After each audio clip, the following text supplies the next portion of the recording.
दोस्तों एक बार फिर आपका स्वागत है, अभिनंदन है आपके अपने YouTube channel Aryan institute Allahabad में। दोस्तों जैसा कि बोर्ड पर आप देख पा रहे हैं, आज एक बार फिर आपसे बात करने वाले हैं UP DElEd online admission form 2022 पर। दोस्त इसके संदर्भ में कल की वीडियो में हमने आपसे कुछ बातें इन्फॉर्म किया हुआ था और आज उसी के संदर्भ में हमने कल ही आपको बताया था कि हम आपके एडमिशन के संदर्भ में जो है आज पीएनपी जाने वाले हैं। तो बिल्कुल आज हम आपसे बात करेंगे, पीएनपी गए भी और माननीय सचिव जी से मुलाकात भी हुई। इसमें क्या कुछ बातें हुई इस वीडियो में आगे हम चर्चा करेंगे। सबसे पहले मैं आपसे बताना चाहूंगा, आपकी प्रथम सेमेस्टर की क्लासें 15 सितंबर से चैनल के माध्यम से प्रोवाइड की जाएंगी। तो बिल्कुल मैं आप सभी से कहना चाहूंगा, आप एक हैंडराइटिंग नोट्स मेरे द्वारा तैयार की जा रही है आप सभी के सेमेस्टर परीक्षाओं को दृष्टिगत देखते हुए, और उसमें कुछ यूपी टेट लेवल के आपके ट्रिकी मेथड से सभी जितने भी सब्जेक्ट आपके बन रहे हैं जो है बेहतरीन तरीके से उसमें जो है समाहित की जा रही है। तो मैं आपसे जब उसकी शुरुआत की जाएगी तो फिलहाल के लिए एक एक चीज़ों पर मैं आपसे डिस्कस जरूर करूंगा, लेकिन यहाँ लिखा गया है सबसे पहले आपकी प्रथम प्रायोरिटी बनती है कि आप सभी का पहले एडमिशन हो जाए, उसके बाद आपकी क्लासें स्टार्ट की जाएगी। तो आप सभी को पता है 14 तारीख तक जो है सभी एडमिशन आपके समाप्त हो जाएंगे। 14 तारीख से आपकी क्लासें भी अनवरत स्टार्ट हो जाएंगी। तो यहाँ लिखा गया है संपर्क माध्यम, मैं आपसे कहना चाहूँगा Aryan institute Allahabad Telegram channel और इंस्टाग्राम आईडी दोनों एक ही नाम से बनी है। डीएलएड संबंधी अगर किसी भी प्रकार की समस्या आपको होती है तो बिल्कुल आप चाहे टेलीग्राम चैनल चाहे इंस्टाग्राम आईडी कहीं पर भी जाकर आप अपने मैसेज को डाल सकते हैं। समय रहते हुए आपके सभी कॉमेंटों का रिप्लाई दिया जाता है। ठीक है, तो चलिए एक एक चीज़ों पर हम आपसे बात करेंगे। सबसे पहले तो आप इन चीज़ों को देख पा रहे हैं, लेकिन पहले मैं आपके कुछ कंफ्यूजन्स को दूर करने का प्रयास करता हूं। आप विभिन्न वीडियो में आपके कुछ कमेंट आए थे, पहले आप उस कमेंटों को ध्यान दीजिए। किसी ने कहा था कि सेकंड फेज में 10,000 का पेमेंट कब करना है। ठीक है, तो मैं आपसे कहना चाहूंगा, आप सभी को पता है आपकी काउंसलिंग जो है वो 4 तारीख तक चलेगी। 4 तारीख तक चलेगी काउंसलिंग, मीन्स आप कॉलेज 4 तारीख तक लॉक कर पाएंगे। 5 तारीख को आपका संभवतः जो है आपके अलॉटमेंट लेटर निकल आएंगे।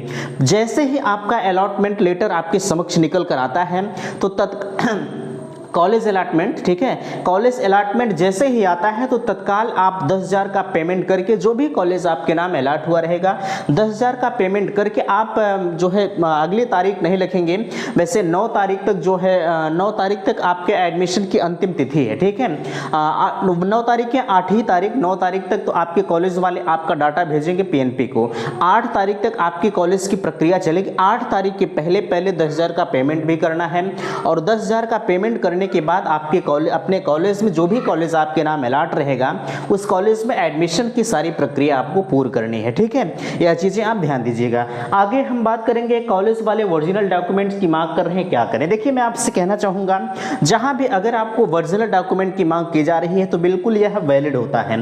ठीक है, किसी भी प्रकार की आपको झिझक इसमें नहीं होनी चाहिए। आप ऐसा मत समझिएगा कि आपका ओरिजिनल डॉक्यूमेंट ले जाकर वो कुछ कर देंगे, बिल्कुल नहीं। वो अपनी सुरक्षा के लिए आपसे ओरिजिनल डॉक्यूमेंट की मांग करते हैं। जैसे होता क्या है कि बीच में कभी कभी बच्चे छोड़कर भाग जाते हैं।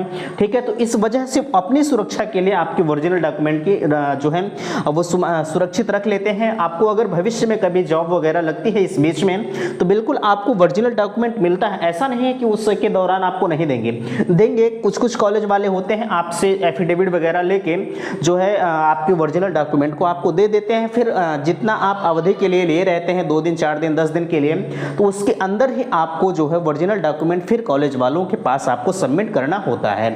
ठीक है, अच्छा, अगला कमेंट जो आपका आ रहा था आप नीचे देख पा रहे हैं, लिखा जा रहा है कि कुछ कॉलेज वाले बिना आवेदन के ही एडमिशन ले रहे हैं, क्या यह उचित है। देखिए अगर हम आपसे बात करें तो पहली चीज़ यह ध्यान दीजिएगा कि हमने आपको इस पर पहले भी इन्फॉर्म किया हुआ है कि अगर किसी भी कॉलेज वाले आपका बिना आवेदन के एडमिशन ले रहे हैं तो वह पूरी तरह से गलत है। ठीक है, अभी कहीं भी ऐसा जिक्र नहीं किया गया है कि वो बिना जो है एडमिशन बिना आपके ऑनलाइन आवेदन के आपका एडमिशन ले लें। ठीक है, तो कदापि आप ऐसा कदम मत उठाइएगा, कहीं भी किसी भी कॉलेज के पास आप मत जाइएगा अगर आप जो है ऑनलाइन आवेदन नहीं किए हैं। हाँ, एक कंडीशंस में आप जा सकते हैं, अगर आपके पास माइनॉरिटी कॉलेज होता है, जैसे कुछ कॉलेज होते हैं अल्पसंख्यक कॉलेज होते हैं, तो बिल्कुल आप उस अल्पसंख्यक कॉलेज में जाकर आप अपने एडमिशन को पूर्ण कर सकते हैं बिना आवेदन के। ठीक है, अच्छा, कुछ लोगों का कहना था कि क्या आवेदन माइनॉरिटी कॉलेज में सिर्फ जो अल्पसंख्यक का एडमिशन होता है, तो ऐसा नहीं है, सभी कैंडिडेट का एडमिशन होता है। आप ये कोई मायने नहीं रखता है कि आप जो है अल्पसंख्यक ही रहे तभी आपका एडमिशन होगा, ठीक है। किसी भी जनरल, ओबीसी, एससी, एसटी सभी का एडमिशन माइनॉरिटी कॉलेज में होता है, ठीक है। चलिए अब हम बात करते हैं यहाँ कुछ बातें जो आज पीएनपी के संदर्भ से निकल कर आई है। यहाँ आप देख पा रहे हैं आज आपके एडमिशन के संदर्भ में पीएनपी सचिव से हुई मुलाकात। बिल्कुल, अगर हम आपके सामने जो चीजें कहते हैं हम उस चीज को करने के लिए हमेशा तत्पर रहते हैं, ठीक है।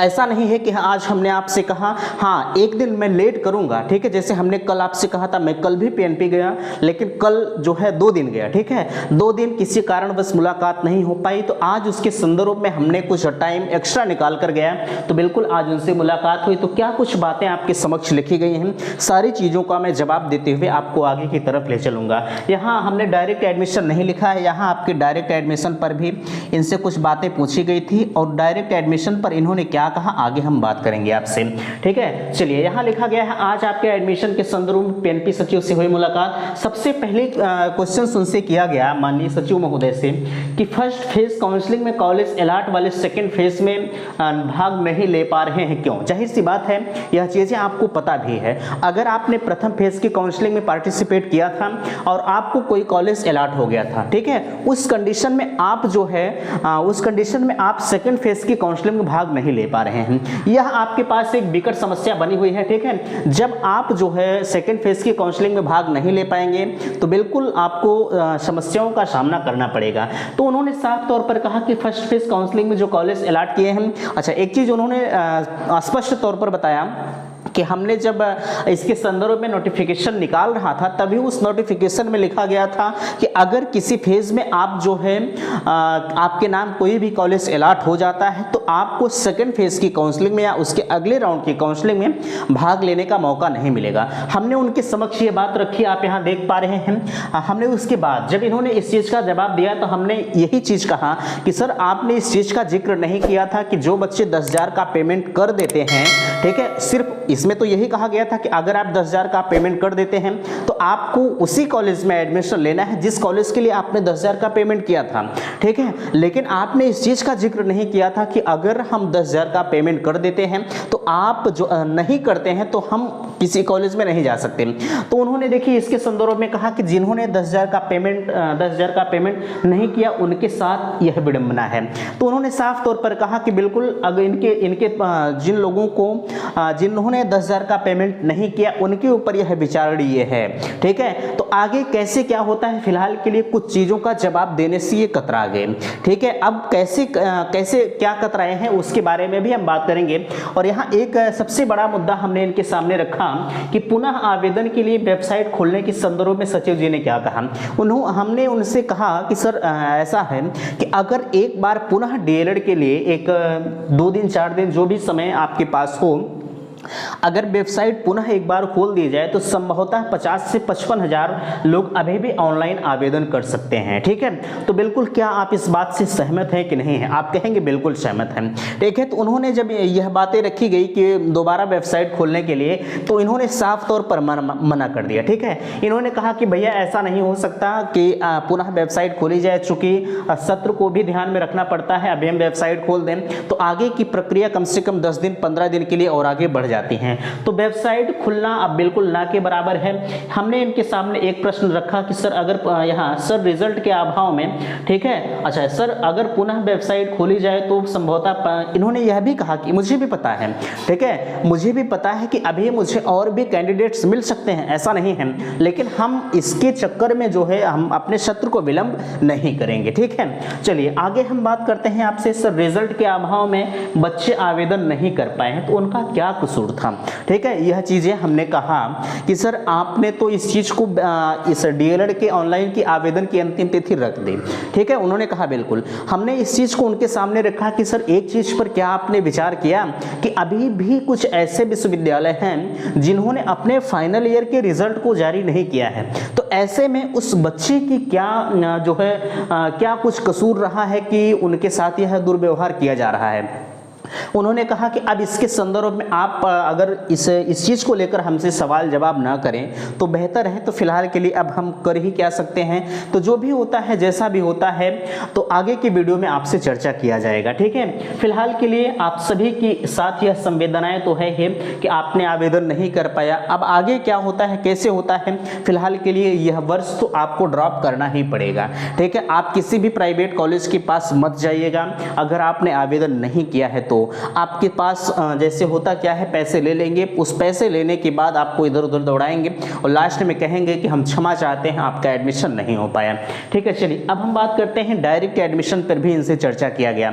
हमने इनके सामने एक बात और रखी कि क्या जिन्होंने 10,000 का पेमेंट नहीं किया है, ठीक है, जिन्होंने प्रथम फेज की काउंसलिंग में 10,000 का पेमेंट नहीं किया है, क्या उन्हें डायरेक्ट एडमिशन में मौका मिलेगा कि नहीं मिलेगा। तो इन्होंने इस बात को लेकर टाल दिया कि डायरेक्ट एडमिशन जब होगा तो देखा जाएगा, ठीक है। अब अच्छा इतनी बातें तो जब अब भाई बार बार कहना थोड़ा सा उचित भी नहीं लगता है, ठीक है। एक ही चीज को हम बार बार उनके सामने रखें तो थोड़ा सा अच्छा नहीं लगता अपने आप को और उनको भी, भाई जाहिर सी बात है आप समझ सकते हैं। अच्छा फिर हमने एक चीज कहा उनसे कि डायरेक्ट एडमिशन कब तक हो सकता है, तो इन्होंने साफ तौर पर कहा कि डायरेक्ट एडमिशन जब भी होगा तब 9 तारीख के बाद इस पर विचार किया जाएगा। अब इन्होंने कोई स्पष्ट डेट हमें यह नहीं बताई है कि डायरेक्ट एडमिशन इस डेट से हो ही सकता है। फिलहाल के लिए डायरेक्ट एडमिशन में बिल्कुल कोशिश यही है कि जिन लोगों को सेकंड फेज की काउंसलिंग में जो है मौका नहीं मिल पा रहा है, चाहे आपने फीस को जमा किया है या नहीं जमा किया है, जिनको मौका नहीं मिल रहा है कोशिश यही है कि सेकेंड फेज की जो डायरेक्ट एडमिशन होगा उस डायरेक्ट एडमिशन के तहत इन सभी को मौका दिया जाए, ठीक है। हम लोग बिल्कुल कोशिश करेंगे, आपको तनिक भी घबराने की ज़रूरत नहीं है। तो जैसा भी होता है जो भी होता है तत्काल चैनल के माध्यम से आप सभी को इन्फॉर्म किया जाएगा। तो बिल्कुल मैं आपसे कहना चाहूँगा अगर आपको कहीं किसी भी प्रकार की समस्या है तो प्लीज़ टेलीग्राम चैनल और इंस्टाग्राम ID दोनों पर कहीं भी जाकर आप जो है संपर्क कर सकते हैं। वीडियो पसंद आया होगा तो प्लीज़ चैनल को सब्सक्राइब कीजिएगा और वीडियो को अपने दोस्तों में शेयर कीजिएगा। वीडियो समाप्त करते हैं। थैंक्स, धन्यवाद।